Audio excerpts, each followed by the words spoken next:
Hello दोस्तों, नमस्कार। Multi type channel में आप सभी का बहुत बहुत स्वागत है। सत्यनारायण कथा का दूसरा अध्याय।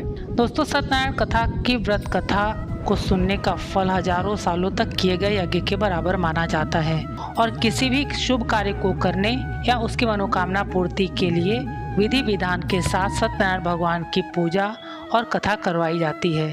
शास्त्रों के मुताबिक ऐसा माना गया है कि इसकी कथा को सुनने वाला व्यक्ति व्रत रखता है तो उसके जीवन के दुखों को श्री हरि विष्णु खुद ही हर लेते हैं। स्कंद पुराण के अनुसार भगवान सत्यनारायण श्री हरि विष्णु का ही दूसरा स्वरूप है। इस कथा की महिमा को भगवान सत्यनारायण ने अपने मुख से देवर्षि नारद को बताया और सुनाया था। दोस्तों, कथा शुरू करने से पहले आपसे रिक्वेस्ट है कि अभी तक आपने हमारे चैनल को सब्सक्राइब नहीं किया है तो प्लीज चैनल को सब्सक्राइब कीजिए और वीडियो को लाइक कमेंट शेयर करना न भूलें। सूत जी बोले, हे ऋषियों, जिसने पहले समय में इस व्रत को किया था उसका इतिहास कहता हूँ, ध्यान से सुनो। सुंदर काशीपुरी नगरी में एक अत्यंत निर्धन ब्राह्मण रहता था। भूख प्यास से परेशान वह धरती पर घूमता रहता था। ब्राह्मणों से प्रेम करने वाले भगवान ने एक दिन ब्राह्मण का वेश धारण कर उसके पास जाकर पूछा, हे विप्र, नित्य दुखी होकर तुम पृथ्वी पर क्यों घूमते हो? दीन ब्राह्मण बोला, मैं निर्धन ब्राह्मण हूँ, भिक्षा के लिए धरती पर घूमता हूँ।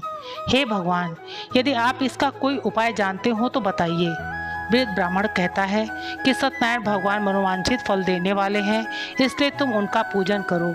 इसे करने से मनुष्य सभी दुखों से मुक्त हो जाता है। वृद्ध ब्राह्मण बनकर आए सत्यनारायण भगवान उस निर्धन ब्राह्मण को व्रत करने का सारा विधान बताकर अंतर्ध्यान हो गए। ब्राह्मण मन ही मन सोचने लगा कि जिस व्रत को वृद्ध ब्राह्मण करने को कह गया है मैं उसे जरूर करूँगा। यह निश्चय करने के बाद उसे रात में नींद नहीं आई। वह सवेरे उठकर सत्यनारायण भगवान के व्रत का निश्चय कर भिक्षा के लिए चला गया। उस दिन निर्धन ब्राह्मण को भिक्षा में बहुत धन मिला, जिससे उसने बंधु बांधवों के साथ मिलकर श्री सत्यनारायण भगवान का व्रत संपन्न किया। भगवान सत्यनारायण का व्रत संपन्न करने के बाद वह निर्धन ब्राह्मण सभी दुखों से छूट गया और अनेक प्रकार की संपत्तियों से युक्त हो गया। उसी समय से यह ब्राह्मण हर माह इस व्रत को करने लगा। इस तरह से सत्यनारायण भगवान के व्रत को जो मनुष्य करेगा वह सभी प्रकार के पापों से छूटकर मोक्ष को प्राप्त होगा। जो मनुष्य इस व्रत को करेगा वह भी सभी दुखों से मुक्त हो जाएगा। सूत जी बोले कि इस तरह से नारद जी से नारायण जी का कहा हुआ श्री सत्यनारायण व्रत को मैंने तुमसे कहा। हे विप्रों, मैं अब क्या कहूँ? ऋषि बोले, हे मुनिवर, संसार में उस विप्र से सुनकर और किस किस ने इस व्रत को किया, हम सब इस बात को सुनना चाहते हैं। इसके लिए हमारे मन में श्रद्धा का भाव है। सूत जी बोले, हे मुनियों, जिसने इस व्रत को किया है वह अब सुनो। एक समय वही विप्र धन व ऐश्वर्य के अनुसार अपने बंधु बांधवों के साथ इस व्रत को करने को तैयार हुआ। उसी समय एक लकड़ी बेचने वाला बूढ़ा आदमी आया और लकड़ियां बाहर रखकर अंदर ब्राह्मण के घर में गया। प्यास से दुखी व लकड़हारा उनको व्रत करते देख विप्र को नमस्कार कर पूछने लगा कि आप यह क्या कर रहे हैं तथा इसे करने से क्या फल मिलेगा, कृपया मुझे भी बताएं। ब्राह्मण ने कहा कि सब मनोकामनाओं को पूरा करने वाला यह सत्यनारायण भगवान का व्रत है। इनकी कृपा से ही मेरे घर में धन धान्य आदि की वृद्धि हुई है। विप्र से सत्यनारायण व्रत के बारे में जानकर लकड़हारा बहुत प्रसन्न हुआ। चरणामृत लेकर प्रसाद खाने के बाद वह अपने घर गया।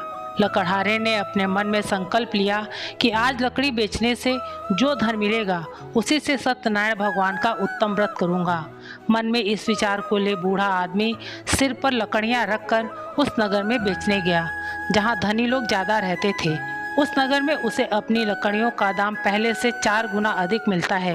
बूढ़ा प्रसन्नता के साथ दाम लेकर केले, शक्कर, घी, दूध, दही और गेहूं का आटा ले और सत्यनारायण भगवान के व्रत की अन्य सामग्रियां लेकर अपने घर गया। वहां उसने अपने बंधु बांधवों को बुलाकर विधि विधान से सत्यनारायण भगवान का पूजन और व्रत किया। इस व्रत के प्रभाव से वह बूढ़ा लकड़हारा धन, पुत्र आदि से युक्त होकर संसार के समस्त सुख भोग अंत काल में बैकुंठ धाम चला गया। श्री सत्यनारायण व्रत कथा का दूसरा अध्याय संपूर्ण। बोलो सत्यनारायण भगवान की जय।